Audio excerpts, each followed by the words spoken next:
It's all about little changes, Jay, right? Just little steps, little changes. What can you do a little bit differently?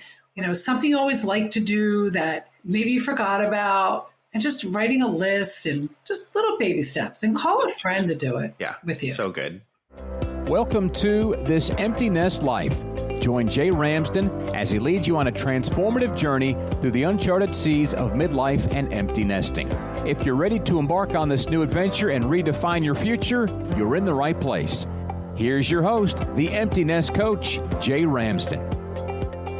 Jodi Silverman, welcome to the show. So excited. Thanks for inviting me. So excited to have you, especially because you have this thing called Moms Who Dare, which I love. So tell me a little bit about that, Moms Who Dare. Well, Moms Who Dare was it was established in 2016 as a community local in my backyard to support empty nest moms, to provide a platform and a space for moms just to get together and dare to, step out of our comfort zones and try new things for ourselves as we launch our children to figure out, what's next for us. Got it. So you were like a mom who's like, I need community. Is that? Yeah, my community is a big part of my life since I was a kid. I've been very fortunate. I always have had community, different communities too. And I just knew that if I had been stepping out of my comfort zone and reinventing myself while my kids were getting ready to leave the nest, and I was having fun. I was scared. I was, having fun. And I'm like, you know what? I want my friends. I want other moms to experience this. I don't want other moms to sit in bed and not be able to get out of bed for days and weeks on end, that there is life after our kids leave home. We're always their mom, and yet now we get to focus on ourselves. And that's what the daring is. So it became like, we're going to be moms who dare. We're going to dare to try new things together and have a good time. I love that. It's like, have fun, do it scared. Yeah, have fun, do it scared. Absolutely. Yeah, I think that's where people, right? You do the same kind of work I do. It's like people get stuck in this, like, I don't even know what to do. Like, I can't try something new.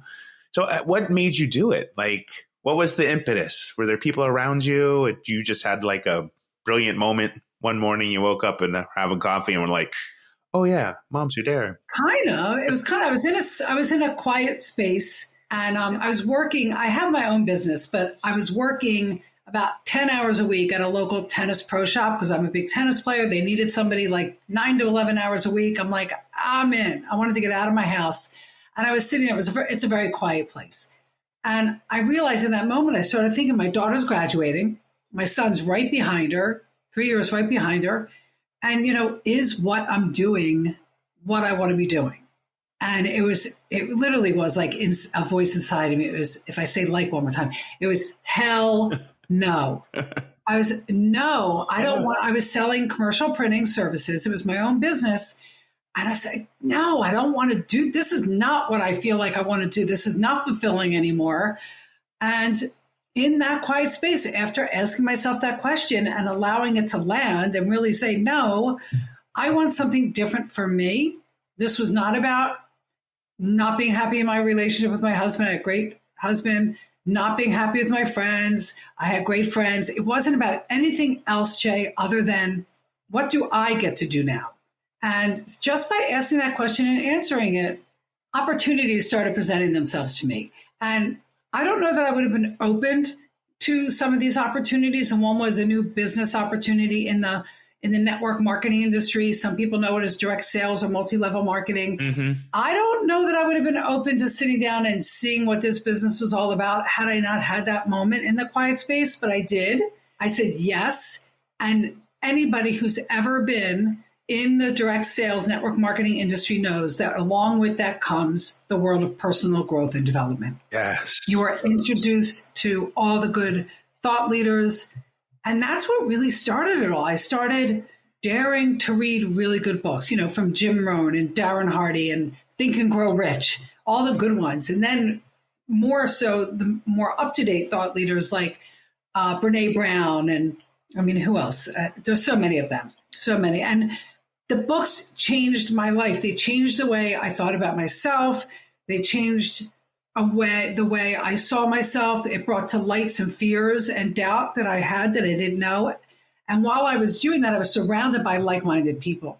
And I just started saying yes I love to that. the business, saying yes to speaking in front of people. And one thing led to another. And I was yeah, there's more to life than just being a mom. And here's the thing I always say, we're getting ready. We're launching our children, right? We get them out, we get them prepared to brave new experiences, learn new things, and meet new people. So let's do the same thing. Yes, right. Run it in parallel. I think people have a hard time thinking about that. It's like you get so wrapped up in your kids' lives, your identity becomes, the identity of the mom or the dad or whatever it is. And the kids launch and you're like, I forget to be curious. Right. Well, we lose ourselves, right? We lose ourselves. Yeah, you lose yourselves 100%. Yeah. And I think that's where people struggle is like, I don't even know like what the first step is. Just start saying yes to stuff. Right before you hit record, right before we logged on to do this, I started writing some notes because everything that I've been doing has been focusing. It's as we're recording this, it's the empty nest season, I call it. And now it's how do you find the motivation to step out of your comfort zone and try new things? Because, the grief is real. The sadness is real. Yes. When your kids leave home, it hits everybody different. I'm sure it hit you differently than it hit your wife. It hit me differently than it hit my husband. And even though I speak specifically about moms who dare and talk about moms, I know that dads get sad as well. And a lot of these women that join the Moms Who Dare Facebook group, which, by the way, it's not just local to my backyard anymore. There's over 2,500 women in the Facebook group. It's a good thing. Yeah, it's great. How do you find the motivation to even do something? Little baby steps. I always say my favorite place to start is just change up one small thing in your routine. Yeah. So what's one of those things that you've changed up? Oh, the first one, I had the hardest time between the hours of 3 and 7. And more so, and my husband traveled a lot. He doesn't travel as much anymore. So starting at 3 in the afternoon, I would feel like unsettled. I wouldn't know what to do with myself, where to put myself. So I decided to step out of my environment, because at 3 o'clock is when either you were getting ready to go to watch your kids play basketball or soccer, or they would be coming home to change before they had to go out again to go to practice, or maybe you were preparing for dinner for everybody. And that's the biggest time that I struggled with. I was unsettled. So I changed it up. I decided, one day I thought I could go run my errands. Everybody's going to be coming home from work, but I could go run my errands. So I could go to the market. I didn't have to go at 7 in the morning anymore. I could go at 3, 4 o'clock in the afternoon. I could go to the mall and walk around the mall. I like walking window shopping. I could go maybe, and in the winter, put your walking shoes on and go walking in the mall. Like people go exercise walking in the mall. But for me, it was just doing something different than I normally would do during that time. And for me, it was running errands or just enjoying myself at the mall. Yeah. Hint, folks out there, like 2 to 3 is a great time to go to the grocery store if you can. So is also like 8 to 9 in the morning. It is. During carpool, when everybody else is dropping their kids off or they're sending them on the bus, it's a great time to go. Yeah, if you get to that point, just switch up that routine. I literally was just having conversations with somebody in DMs about that specifically. They were like, yeah, it's like 5 o'clock. That's when they would come home from whatever, school, sports. I'm like, yeah, you got to find a new routine. What did you have in common with that kid, like who was always coming home that time? Oh, we loved, this certain thing together. I'm great. What could you build into that new routine for that one thing? Whatever it was. I don't remember what they were talking about. It was like, find a book on it. Right? Maybe it was the history of, whatever, baseball. You guys both love baseball. That was your thing. Great. 5 o'clock, read a book about the history of baseball, right? You still get to have the same coming home, right, time frame, but just mix it up. But it's such a great point. It's like flip the switch on just one little thing. And it goes the same if your nest isn't completely empty, but maybe your oldest just went off and now you're home with just 1 or 2 other children. The dynamics do change in the house. Absolutely. And, the personality of the house changes. And so when my daughter left, there's 3 years in school difference between my daughter and my son. And dinner time was going to look a lot different with my son, with just myself and him when my husband wasn't home. And meaning it wasn't going to be a very long dinner. The two of us eat super fast. And not like my daughter. He doesn't just sit to talk. Right. Boys are different. So we 100%. Came up with our new routine. I said, let's do a routine because dinner time is very important to me. I'm like, I still want to have dinner together. How can we switch it up?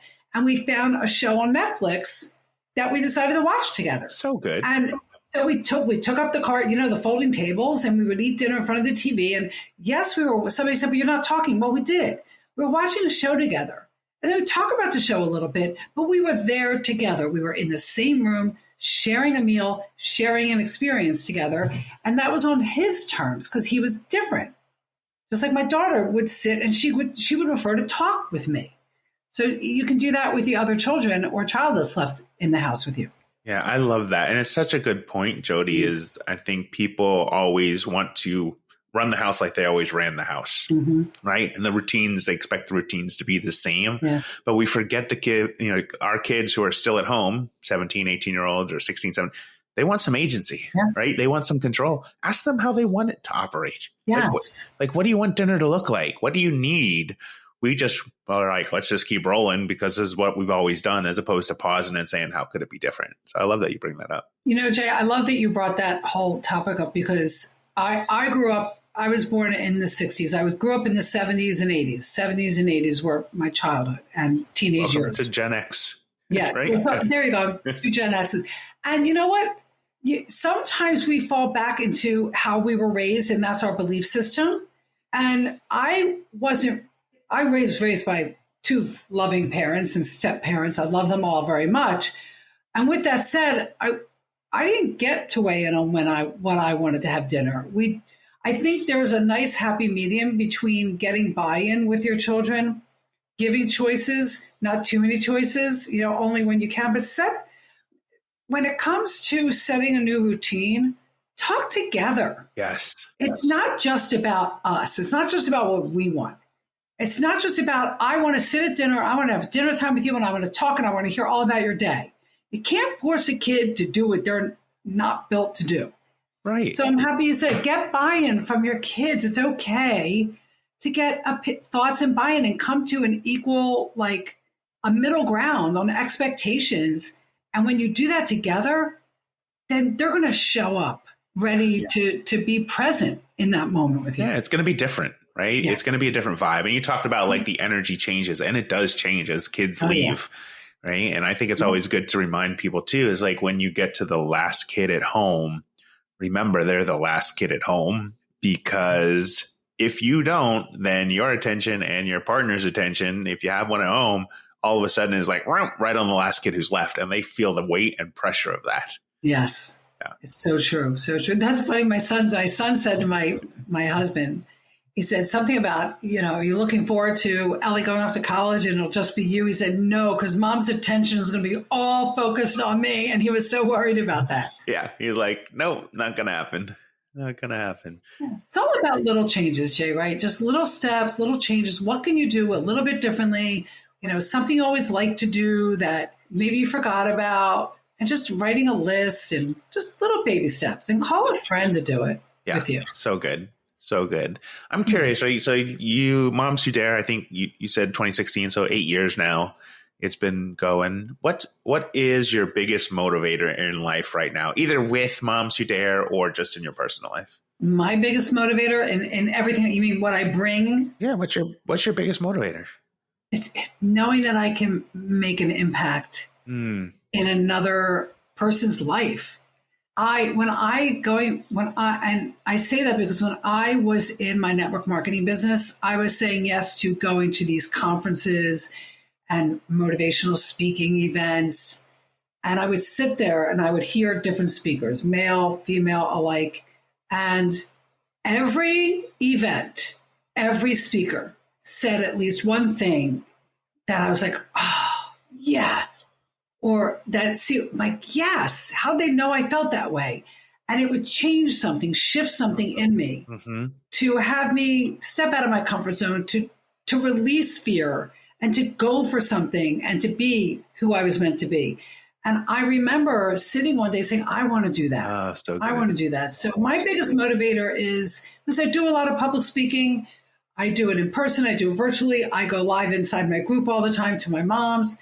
And my biggest motivator is that if I can share one thing that I've done, that I've learned, that helped me navigate a life transition during this empty nest midlife chapter, that can help somebody else pull the trigger on doing something really good for them. Yeah. That's it. Right. That's it. That's the best. I think that's why we both do what we do. Yeah. Right. It's just getting people to maybe think a little bit differently. Like you don't have to make a huge, vast change in your life, but just to think a little bit differently. Yeah. So with that, like since the kids have launched for you, like what's one of the most difficult decisions you've ever made in your empty nest life? God, one of the most difficult decisions in my empty nest life. I don't know if it's necessarily a decision, or I think it's learning how to pause before my now adult children do something or don't do something that makes me feel sad. So my kids right now are at 26 and 29. Okay. They're adults living outside of my home. They both live one's with their fiance, one's with their girlfriend. And the adult relationship I love. However, navigating what I call midlife motherhood is hard. This is another part of empty nest.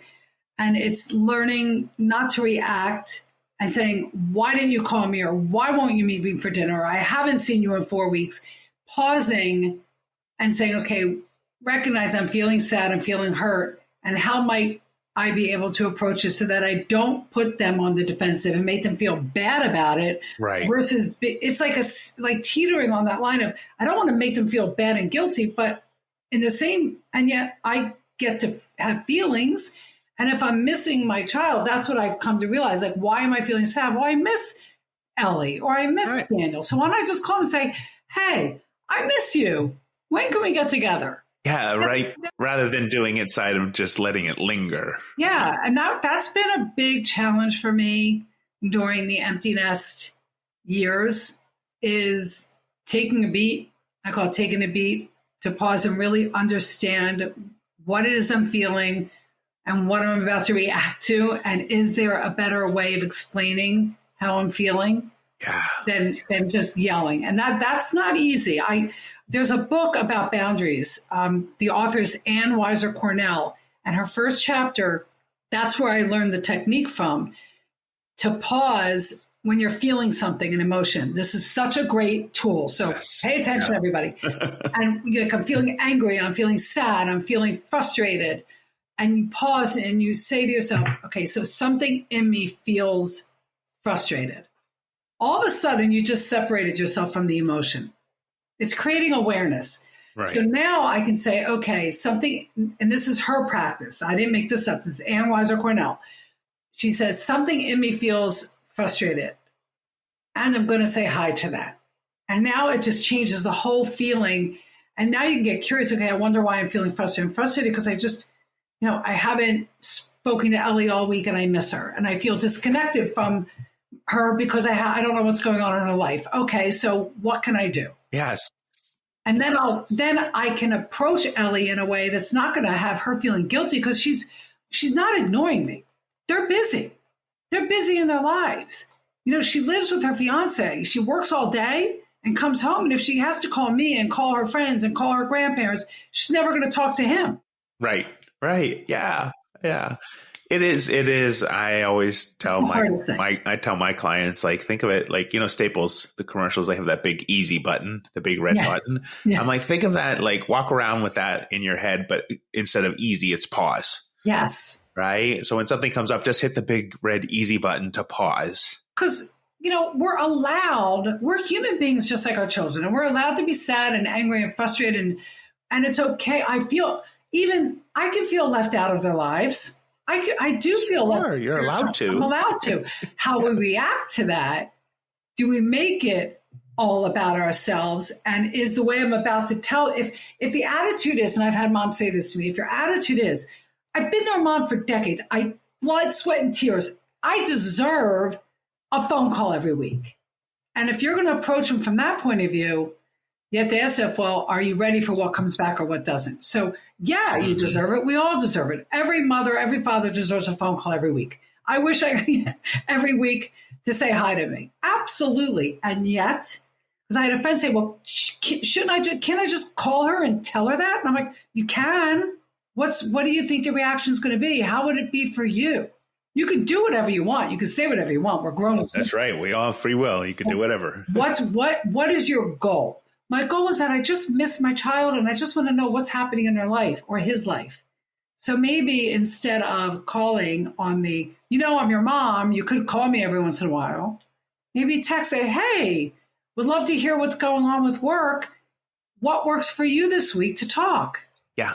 Again, the agency part, right? They're adults. Yeah. And I think we forget that as parents. Yeah. But also, we used to talk about this in education all the time, teachers and kids, like there's a power dynamic there. Yeah. And there's a power dynamic between you and your children. Mm-hmm. And the power dynamic is you're the parent, they're the kids. But when you approach it that way, then you fill them with the thoughts of, I'm disappointing my mom or my dad. I'm not doing what I should be as their child. Right. And is that the end result that you want your kids to think?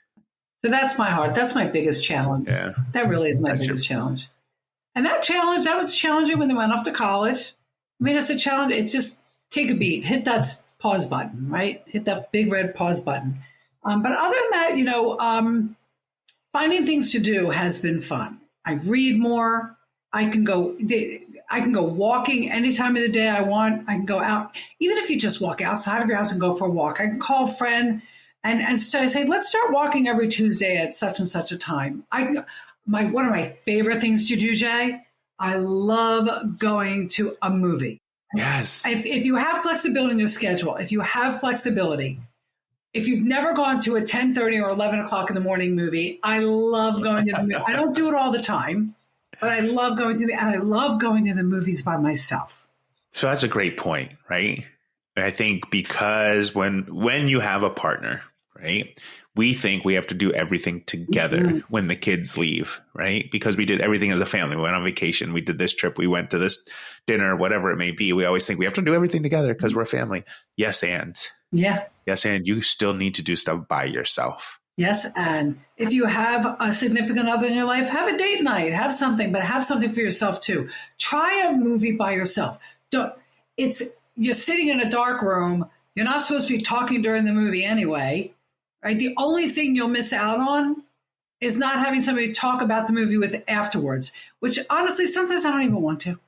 I just want to see the movie, eat my popcorn, and leave the movie and have it be done.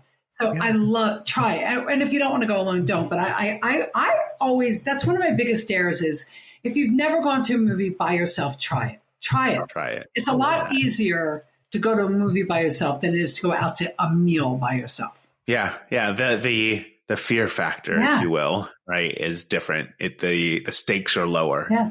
The stakes are lower. So you said you tried a lot of different things. What's one thing that you've always wanted to do but haven't? What is something I've always wanted to do that I haven't done yet? Oh, God, that's a good question. Zipline. Zipline was something I wanted to do. I finally did that. I've done that a couple times. Okay. You know what? I want to ride bikes more. I want to ride a bike on a regular basis. I don't ride my bike, and I want to start riding my bike. There you go. And I'm in my own way with that. I actually just need to get myself a good, I could go in my neighborhood and do it. Matter of fact, you know what? I'm going to bring my bike. I'm going to write myself a note. Bring my bike up from the basement. I'm going to go out for a bike ride in my neighborhood. There you go. But riding a bike. Come on. I love that. Yeah. It's always, I think it's curious where people land when I ask that question is like, what's something you've always wanted to do that you haven't? But the point there, I think, Jodi, which is so great for people who are listening is like, that's not complicated. No. Right? No. People sometimes say, oh, what's one thing you always wanted to do, but you haven't? And they think, oh, it's got to be some big extravagant trip or someplace I wanted to go. No, keep it simple, folks. Yeah. I want to ride my bike. I'm going to ride my bike. I like that. Thank you for asking me that. There you go. There you go. Now you have some clarity on what you can do. Yeah. Yeah. It doesn't have to be jumping out of an airplane, Jay. I like that you recognize that. So just do something little. Join a book club, go for a walk, ride a bike, go to a movie, take a class, take an adult. Every single township that I know of or a community college has adult evening education, non-credit classes. And there's if you've never looked at the brochure, there's so much offered. Take a yoga class, go to Pilates. I tried Pilates recently for the first time. I'm a reformer. I wanted to try a reformer Pilates class. I went there, did that. Yeah, so I'm still trying new things. Yeah, and that's the key, right? If people who are listening is like, you get out of your own way by actually getting out of your own way, right? I tell people like the most difficult part of making a decision is actually deciding that you're going to make the decision. Yes. Right? You don't stay stewing in it. So it's like, do something simple. I think that's the point of this whole conversation. Do something simple. I'll give you another go-to. It's doing, but it's not like a bike ride or something like that. Spend a day smiling at everybody you see, or giving out random compliments. Yes. Because every day when we're out and about, you're looking, and you're standing at the deli counter at the market, and you notice a woman, you really like her sweater, and you think, God, that's a nice sweater. Tell her. You'll make that person's day. Tell her. Right? I saw an older gentleman. He was in a suit, and he had on this hat. He looked so smart. Smart dress. You know when they used to use the term smart for dress? Yes. Mm-hmm. And I looked at him, I go, oh, do you look sharp? I go, you look smart, sharp. And he's like, oh, thank you. But either spend a day smiling or giving out random compliments. And people say, well, what does that do for me? It gets you out of your thinking, out of your head, out of the whole you're out of your head and into your heart. So good. Into your heart. Because when you're giving out random compliments to other people, or whether you're just smiling at other people, it's a boomerang effect on you. But you're making an impact on somebody else's day. You're not even thinking about it. And it'll come back to you. It's gratitude. It's really simply, it's gratitude. Mm-hmm. Yeah. And plus the ripple effect, because if they see you doing it, they might very well go and do that for somebody else as well. Yeah. I love it. I love everything that we've been talking about. Yeah. I think like the show has been a little bit about like just keeping it simple, right? This episode is like, just keep everything simple. Think of small things, take that one step. I try and tell people like every step has purpose. People think we would need to leap from where we are now to like where we need to be. No, we don't. I didn't start my podcast the day I said, is this enough? Is what I'm doing enough? I didn't become a public speaker. I didn't become a life coach. I just said, this is not enough for me. And I don't know what it is, but I knew there was something else I was meant to do. And I had no idea. I just got done telling my daughter this. You don't have to know the how you're going to achieve X or the how you're going to get X. You just start with a list. Just start with the things that sound good to you, that feel good to try. You don't have to know the how. Put it on a vision board. Make a list. The list can be your vision board. You don't have to know the how. Just having, like you said, Jay, deciding, I'm ready for something new. I'm going to make a list. I don't know how I'm going to do this, but I'm going to put it on my list anyway. I promise you the how will reveal itself. It will. Definitely. 100%. Love it. All right. So kind of just to wrap up the show, like empty nesting, happiness in your empty nest life is what? Happiness in your empty nest life. Yeah, happiness in your empty nest life is fill in the blank. Oh my God. It's a good one. Oh my. Happiness in my empty nest life is having fun. It's having fun. Having fun. Fun. If it's not fun, I don't want to go out there. All right. What did you do? What was something you did fun in the last 30 days? Making a fire pit on my patio. To me, that's fun. To sit with family around a fire pit is fun. I've done that. We did that recently. I recently, last minute, just invited another couple over for a Friday night dinner. That's fun to me. That's fun. Things that fill my heart. That's good. Happiness in my empty nest life is just having fun. And fun is defined by spending time doing things that light me up inside. Oh, good. And next week it'll be riding a bike. There you go. Riding a bike. I will update you on that. Keep me updated on that. Jodi, where can people find you online? Well, for any of the moms out there, the Facebook group on Facebook is a private group called Moms Who Dare. Find it, ask to join, you're in. Everything about me, from the Facebook group to the podcast to anything else you want to know, is at jodisilverman.com. And you can get to my social from there as well. That's the best. The starting point is jodisilverman.com. Perfect. Yeah, and we'll throw that in the show notes so people can find it. So good to see you and so good to have you here. I love what you're doing. I love the Empty Nest Life, the show. I love the title and what it all means. The Empty Nest Life is it's as it should be. Embrace it, dare to live it. And I love what you're doing, Jay. Your show is impactful for anybody who hears it. Thank you, Jodi. As is yours, and as is the things that you're doing for moms, right? Getting them to get out of their comfort zone and dare to do something different.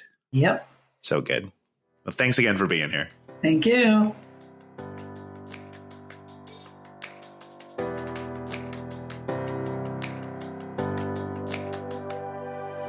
Are you ready to start living and enjoying your empty nest years? If so, head over to jasonramsden.com and click Work With Me to get the conversation started. This Empty Nest Life is a production of Impact One Media, LLC, all rights reserved.